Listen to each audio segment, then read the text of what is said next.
Kalau saya maknai kenapa dulu Mbah Maimun berpolitik, keluarga kami ya, bapak saya, Pak D. Taifur, Mas Arwani, Sekjen itu juga berpolitik. Itu bukan masalah politik sebagai rebutan kekuasaan, tapi sebagai bahwa kompetisi dengan cara yang menghindari pertumpahan darah. Kita punya cara untuk seni ya, kalau boleh dibahasakan seni merebut kekuasaan, tapi menghindari pertumpahan darah. Ini penting. Saya diminta untuk tausiah merawat apa ini judulnya apa? Merawat persatuan dengan pembangunan. Sedikit cerita di beberapa polemik ya, polemik keilmuan. Ada satu antitesis bahwa pada akhirnya itu ya yang menjadi akhir dari perjuangan itu diantaranya kemenangan. Di beberapa khazanah ya, khazanah yang saya baca karena keilmuan itu yang saya tekuni. As-solahiyah atau al-mulkiyah la tunafis solahiyah. Jadi kemenangan baik dengan bentuk apapun, asal dengan cara yang baik, itu tidak berlawanan atau tidak menghilangkan status kesolehan. Jadi di antara sifat-sifat para nabi itu disebutkan Allah faqad ataina ala Ibrahimal kitaba wal hikmata wa atainahum mulkan azima. Jadi di antara sifat para nabi adalah diberikan mulkan azima. Diberikan kekuasaan yang besar. Tentu besar itu bisa dengan arti menang, tapi menang demi kebaikan. Di sini saya diantaranya pernah menulis Al-Intisar Limadzahibi Syekhina tentang pilihan-pilihan manhaj atau metode Mbah Maimun yang tentu bersanad sampai Wali Songo juga tentu sampai Rasulullah Shallallahu Alaihi Wasallam. Ada khazanah yang selalu dibaca kita di kitab Ihya yang berbunyi Ra'sul Akli Ba'daddin At-Tawaddud ilan nas Wastinaul ma'ruf ila kulli barrin wa fajirin. Jadi setelah akal kita mengantarkan iman kepada Allah Ta'ala, tugas kita sebagai manusia itu berperilaku simpatik At-Tawaddud ilan nas ya. Saya ulang lagi ya. Kita punya akal. Akal kita, kecerdasan kita untuk merumuskan, mengantar kita menemukan Tuhan, menemukan Allah, menemukan Tuhan yang Maha Esa. Kedua, at-tawaddud ilan nas. Akal kita kerahkan, kita pakai untuk supaya kita ini berperilaku simpatik. At-tawaddud ilan nas. Karena awal orang ikuti kita itu kalau simpatik dengan kita. Dulu kita sering dengar cerita-cerita kuno, kalau orang merebut kerajaan itu ya lewat kesaktian.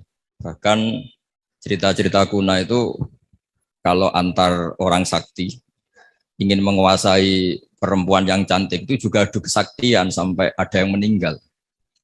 Lalu era modern di seluruh tren dunia itu ditemukan sistem kompetisi yang sehat. Sehingga yang menang itu aturan mainnya ditentukan.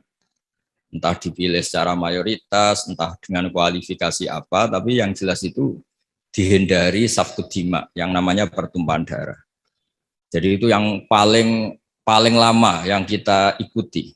Disebut wa'id akhadna saqakum latasfiku nadima'akum. Jadi pertama yang harus kita hindari dalam kompetisi, jangan sampai ada pertumpahan darah.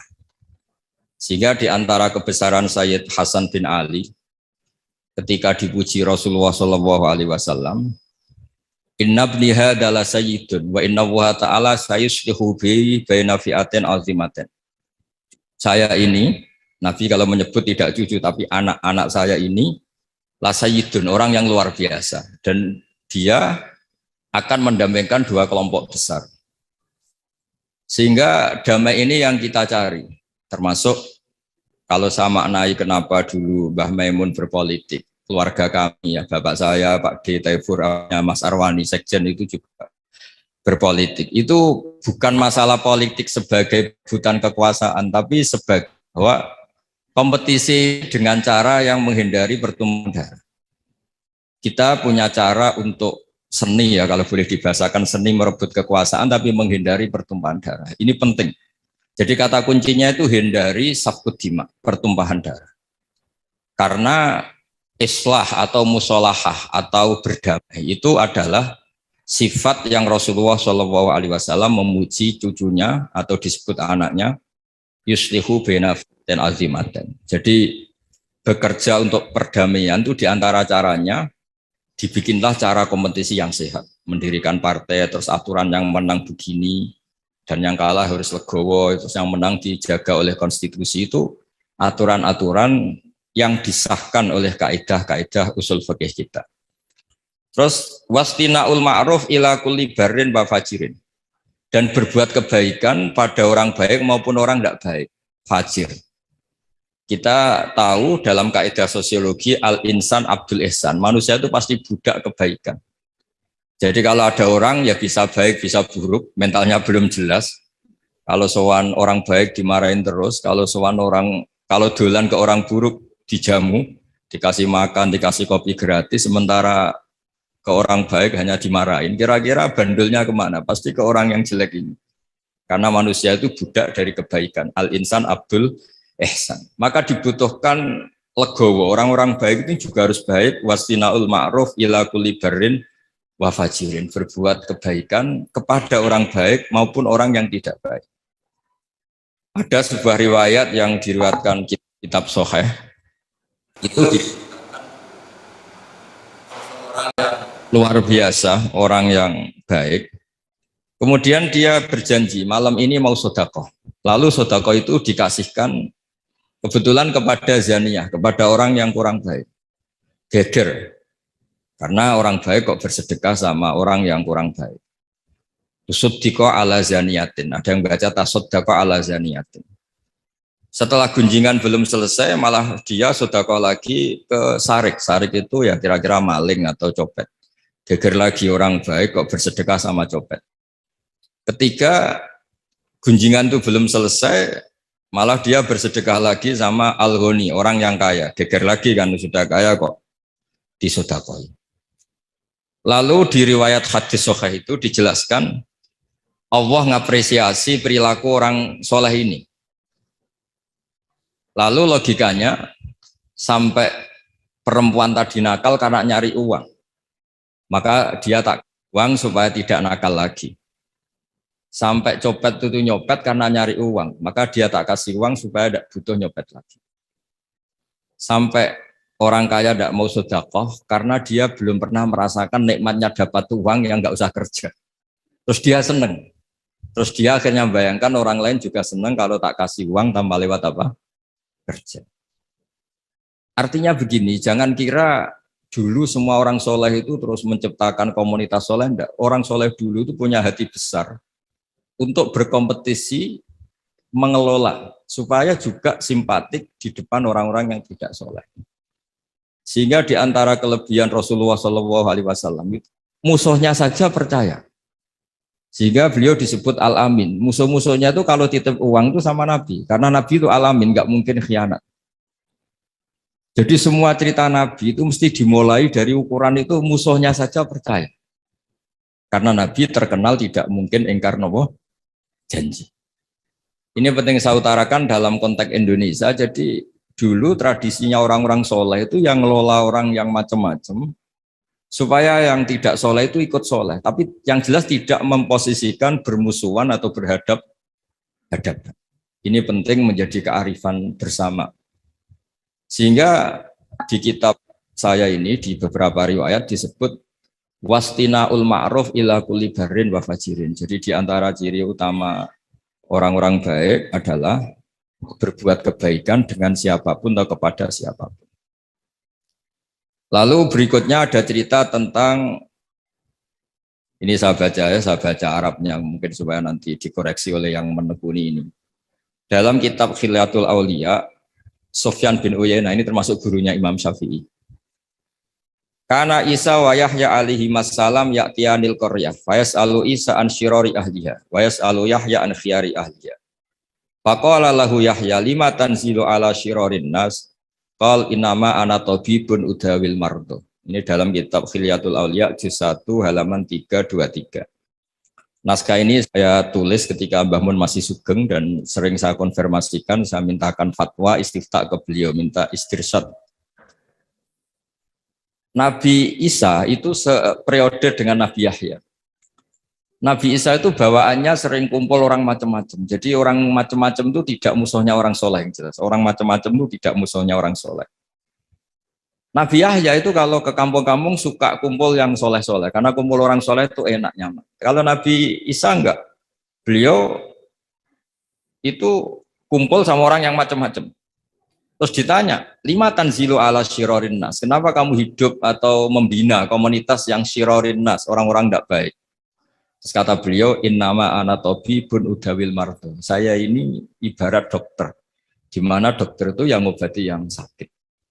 Jadi kalau kita mau menemukan obat untuk pandemi tertentu, tentu kita meneliti daerah yang jadi sentra pandemi, bukan daerah yang sehat. Tapi apapun itu, yang tekanan kami di sini adalah kita harus punya tradisi bahwa tidak memposisikan saudara kita sebangsa, senegara.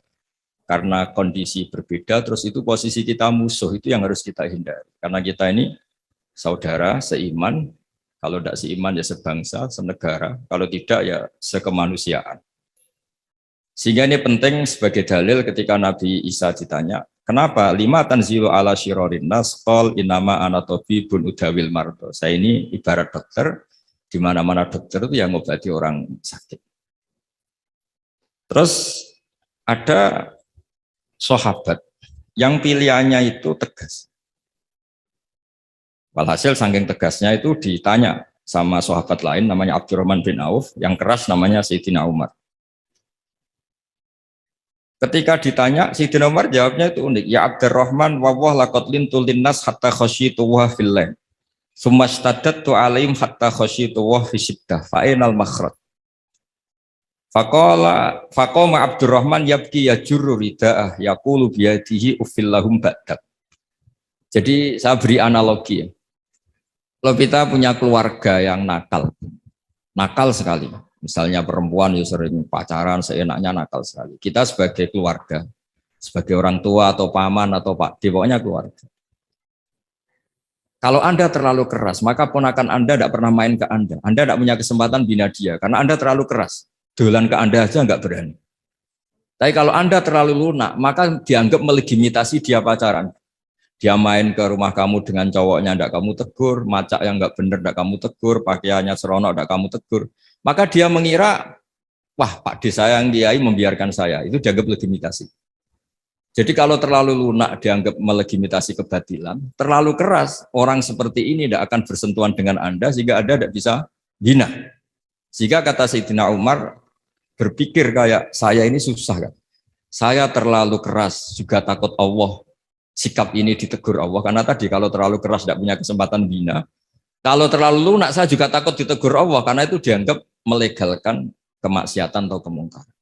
Fa'inal makhraj, sebenarnya kita jadi manusia itu tidak punya banyak pilihan, tidak punya banyak jalan keluar, tidak banyak solusi.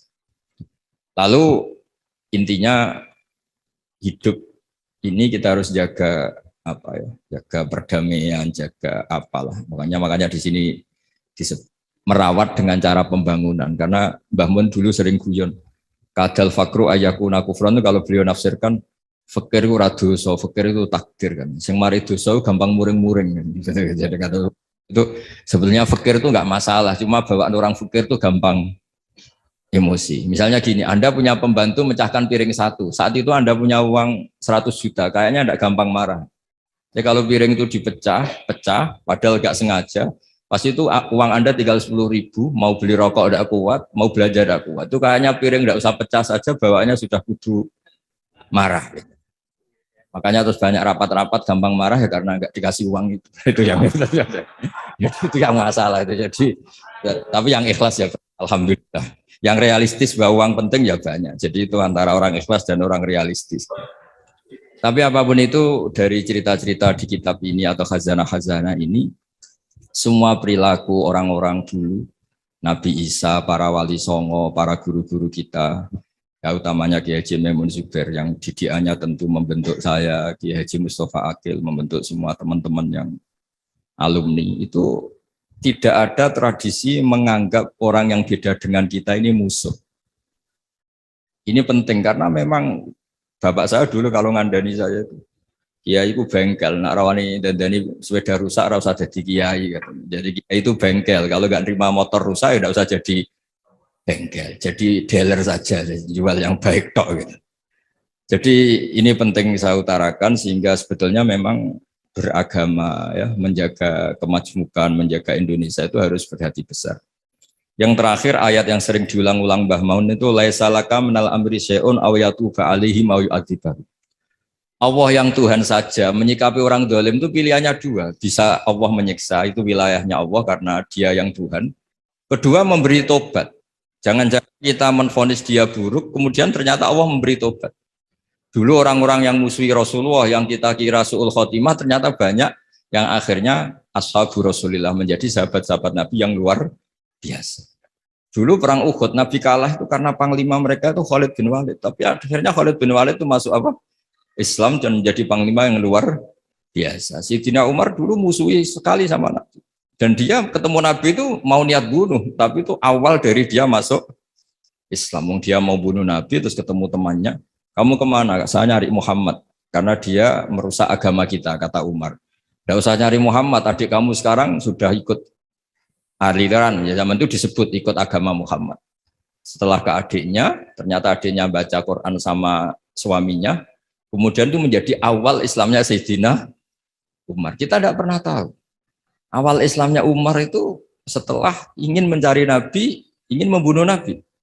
Tapi ketemu temannya, terus diingatkan adiknya sudah Islam, dijemput, kemudian malah akhirnya dia masuk Islam.